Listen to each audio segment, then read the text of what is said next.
Greetings, cyberdogs and citizens of the interwebs. This is Ren digging in now, coming at you in another Minecraft episode from the HermitCraft server.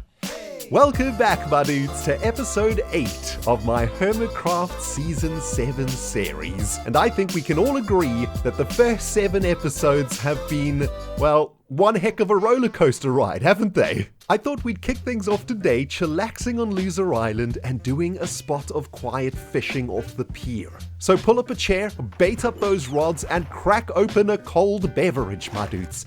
It's another beautiful day on the HermitCraft server. Now, I've got a whole bunch of great news to share with you today while we throw our lines into the Hermiatic Ocean, starting with the safe return of Pamela. Who's next? Who's next? Who's next?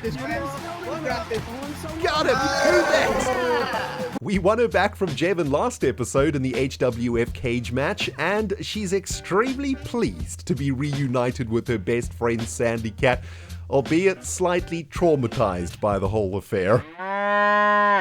I've also spent a bit of time this week doing some upgrades to our log business, namely over at our bone meal farm. On livestream last week, we installed some Rendog into our skeleton grinder that can not only switch the grinder into auto mode with a lava blade to kill the skellies, but can also sort out all of the items that the skeletons drop. That's right, my dudes, we installed an item filter into that bad boy that auto-magically collects the bones for us in an AFK room below the spawner, while simultaneously destroying all that useless loot that we don't want, which is basically everything skeletons drop except bones. Speaking of Bigger Logs Incorporated, I'm proud to announce that we have now signed our first major business contract on the server with none other than ISKALL85. ISKALL was feeling a bit bad about our previous deal that gave him free access to our log shop, so he came over to the office the other day to negotiate a fairer deal. Why are you chopping down trees manually, dude? Have you forgot about the monstrosity? Well, it's kind of awkward. I recently raised the prices of logs, so the company's gone organic. So, yeah. Okay, I can't tell a lie. The truth is the monstrosity is really boring to use. I'm sorry, man. Excuse me. Let's let a little bit of light in. I feel very entrapped here. That's better. Whew. Nice view. Did you ever notice?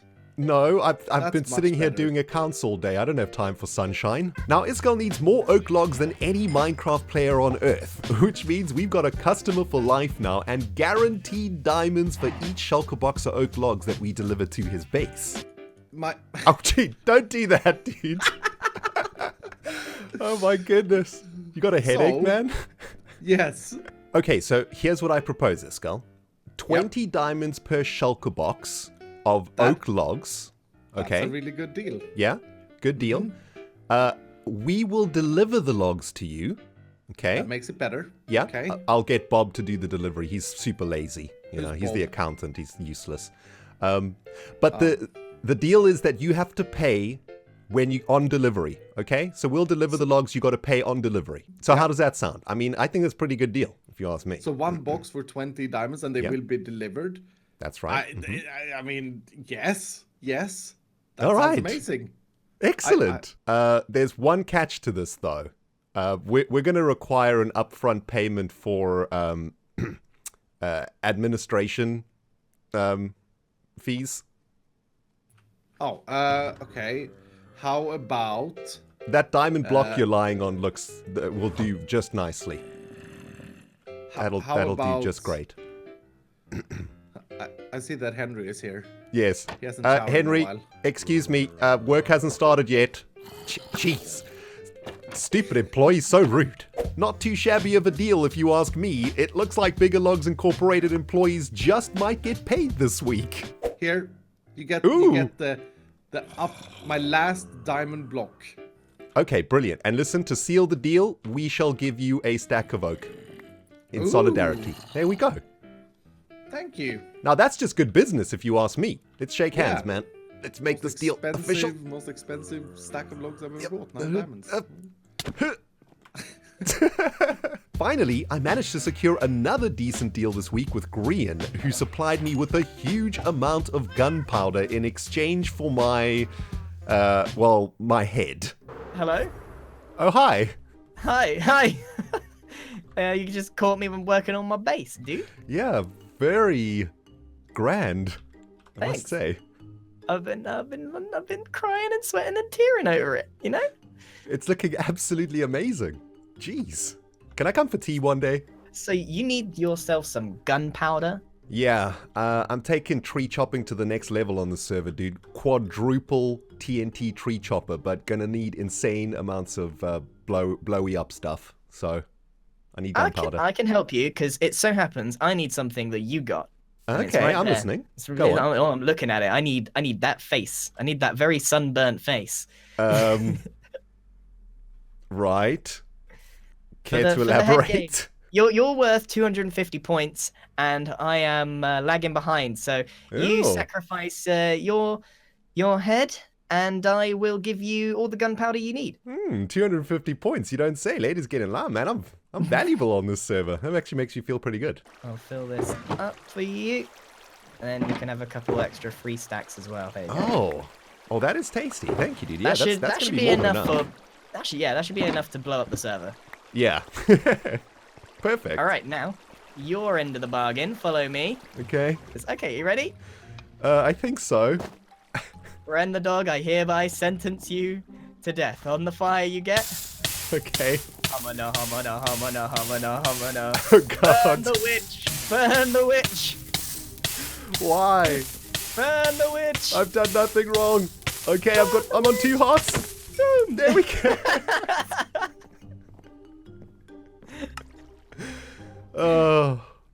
Worth it. So Grian got my very valuable skull for the head games that he is trying to win on the server because, well, I've only died once so far until he burnt me at the stake, and my head's worth quite a lot, apparently. And we got all the gunpowder we need to make enough TNT to fire up the next stage of our Logopoly business. The construction of a mega quadruple TNT tree chopper that is going to blast our profits into outer space, baby.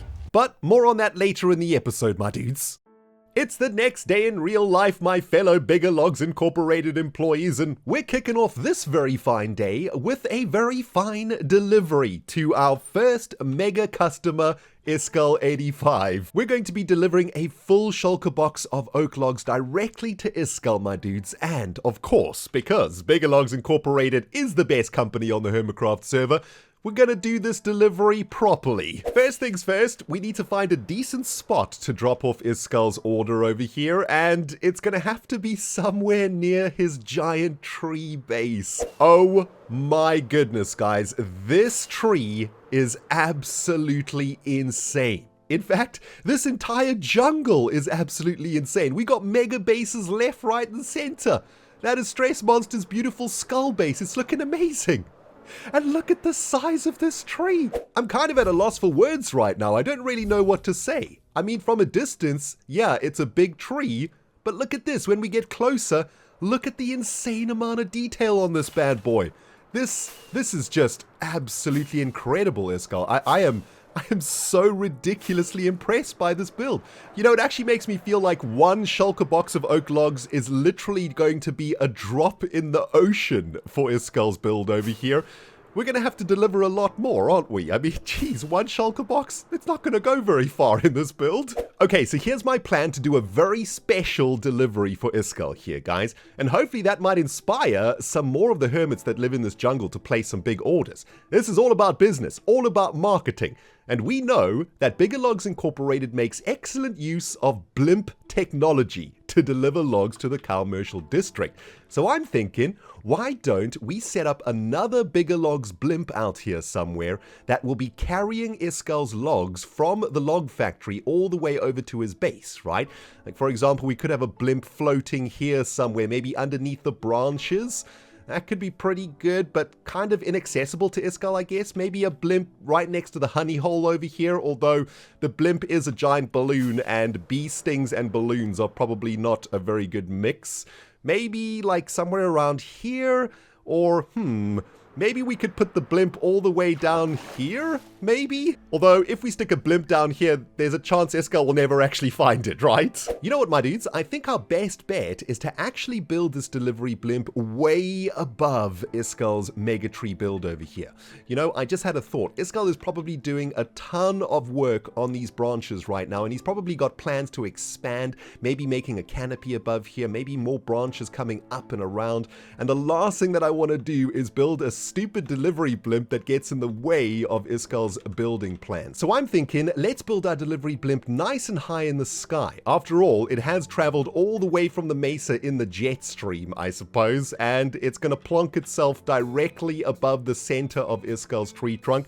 He should not be able to miss it there, and yeah, hopefully we won't get in the way of what ISKALL is building out here, or we might have to revise our contract again. Now, while we get to work on this blimpage, I want to briefly touch on a subject that is coming up quite a lot in the comments of my Season 7 episodes, and that is simply the question, Rendog, why don't you make more videos, my dude? Now, before I answer that question, I just want to take a very quick moment to thank everybody out there who has been supporting my series in Season 7 so far. I just want to say how much I appreciate each and every one of you who patiently waits for the next Rendog video and enjoys and supports the content that I produce, even if it's at a little bit of a slower rate. One of my goals for Season 7 was to try and improve my editing skills as a Minecrafter on YouTube.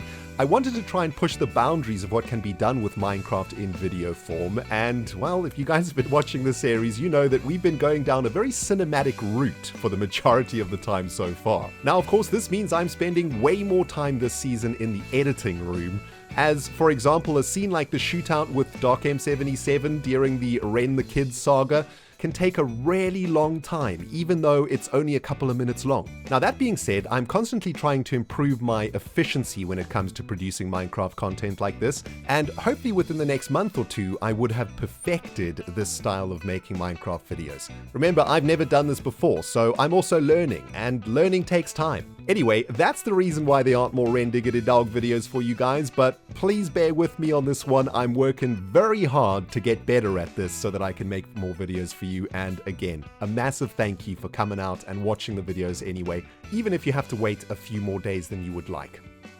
And there we go, my fellow Bigger Logs Incorporated employees. A few hours of pretty painful sky grind later, and our very first Deliver Blimp has now been built above ISKALL's base. And I gotta say, guys, I am very happy with how that has turned out. It looks so cool, just hovering above ISKALL's giant tree. And on top of that, it is a giant billboard for our log business out here in the jungle, right? There are a ton of hermits that live out here, and while it looks like from every single base, you'll be able to see the blimp. We can see it from Stress's base quite nicely. Yep, we can see it from the front door of Grian's mansion, which is very, very cool. Look at that thing, just towering above the jungle. Man, that is some of the best marketing I've ever done on the HermitCraft server. This is so sweet. Even one of Larry's eyeballs can see this blimp, my dudes. Take a look at this. From Scar's base, the blimp looking absolutely fantastic over there. And, well, hopefully Larry will pass the message on to Scar, although, do snails even have mouths? Anywho, the blimp is also visible here from a part of Mumbo's base, so hopefully he will get a nice view of it too. And most importantly, I do hope that ISKALL is very, very happy with this delivery. And, well, judging by the amount of oak he's going to need, we are going to be stocking up this blimp over and over again. And, my friends, we're going to make a pretty penny out of ISKALL this season. Oh, baby, log profits looking nice and juicy for this week, my friends. That is what I'm talking about. We're back here at Bigger Log's head office. And for the next part of today's episode, we're going to start working on our very first major redstone project for the season, which is why I picked up all of this beautiful gunpowder from Grian earlier on today. That's right, my friends, I am very tired of chopping down trees manually. It's taking a very long time, and to be honest with you, I'm actually struggling to keep up with the demand for logs here on the server. So this week, I have been working on a new design for an absolutely amazing log factory that is going to take our log production to the next level. This is the very beginning of it. It looks absolutely janktastic right now, but when we get this bad boy fired up in the next few episodes, we are going to be spitting out logs faster than you can, I don't know, say Rendog 50 times fast. Anyhoozle, I gave you guys a brief look at the TNT log chopper that we're going to be making out here in the Mesa, guys, but I did want to spend a bit of time today taking you guys through the theory of how this thing is going to work. It's actually a very, very simple idea, okay? We've got a dispenser up there that's going to be holding TNT, and when we hit a button, that TNT is going to be dropped down into a cluster of trees, and when that TNT explodes, it's going to break the trees up into logs, and we are going to collect it down here in some sort of automatic log collecting mechanism. Now we're going to head back to my creative world in a minute so I can show you guys how the actual redstone works, but let me just take a very quick moment to take you guys through the theory of how this farm is going to work, okay? So at the very bottom on some obsidian, we're going to be planting all of the different tree types that we want to farm, and we're going to be planting them around a central column. In this first example, let's do a whole bunch of spruceage. Takes a little bit of time for these spruce trees to grow, of course, and, well, we churn through a bunch of bone meal, but, of course, we have now automated the production of bone meal over at our skeleton farm, so that's all good. Nothing too much to worry about there on the bone meal front. Once all of the trees are planted, we do need to clear out the very center of the trees so that the TNT can fall all the way down to the bottom, right? Or else the TNT is just going to blow up at the top of the machine. These 4 spruce trees are now primed for demolition, so let's make ourselves a little bit of TNT, and, well, I guess an elytra and rockets are kind of important for this particular factory, but, you know, we got loads of those, so we should be all right. Next step, of course, is to prime the farm itself. Let's get some TNTs in the dispenser. And now for the fun bit, my dudes. Let's do a little bit of blowing up action, which is definitely one of my favorite things to do in Minecraft. And here we go. You can see the TNT got lit. It got dropped down the center of the trees, and kaplam! The bottom of the spruce trees have now been destroyed. Now that was pretty awesome, of course, but in this current rendition of the farm, the TNT is only ever going to explode in this position over here. The really complicated part of this TNT tree chopper is finding a way to make the TNT blow up at different levels so that we can take out the entire tree very, very easily with TNT. And, well, I don't have the brains to explain this, so let's head over to my creative world. I'll show you guys exactly how it works. It's so awesome. And here she is, Cyberdogs, in all of her glory. A quadruple TNT tree chopper, which is going to take our log production to the next level. This machine is going to be able to chop down every single tree type in the game, and it's going to be able to do it very, very quickly. It works like this. The first level of TNT is going to blow up all the way at the bottom, taking out the bottom row of the trees. The next level of TNT is going to take out the middle section of the tree, just like a so. The next set of TNT, of course, is going to take out the sort of top to the middle sections of the trees, just like a so. And the last level of TNT is going to blow up at the very, very top of the tallest trees, like spruce and jungle, for example. Boom!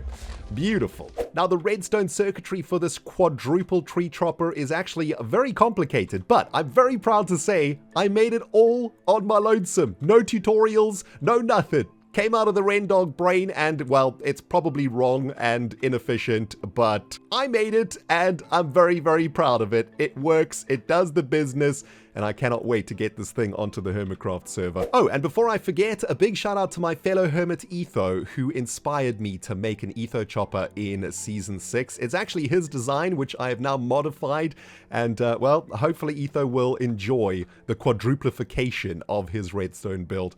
And, well, that massive spaghetti that you see behind me, that was my first attempt. It didn't really turn out too well, so let's cover it with my face. We're going to be making this one. And for our first major redstone project in Season 7, I'd say we'd be cooking with gas out here today, my dudes. Unfortunately, though, my friends, we are not going to have time to build this thing today, of course. This is going to be an absolutely massive monstrosity. Man, I just love dropping TNT in Minecraft. It's so awesome. So we're going to have to wait for this project in the next episode. And, well, I got a lot of work to do to get this episode out to you guys today. So I'm going to say goodbye for now. I'm going to go get the sucker edited up and cannot wait to start working on our quadruple etho chopper, my dudes. It's going to be so freaking sweet. Listen, if you did enjoy this episode, you know what to do. You smackety smack that like button. Like you got some TNT up your butt. And if you haven't subscribed yet, well, we are making some awesome redstone in the coming episodes. So please consider hitting the subscribe button because we're about to take our log business to the next freaking level. And I want you guys with me every every step of the way. Thank you for watching, guys. Red Diggity Dog signing out. We'll smell you all in the next episode.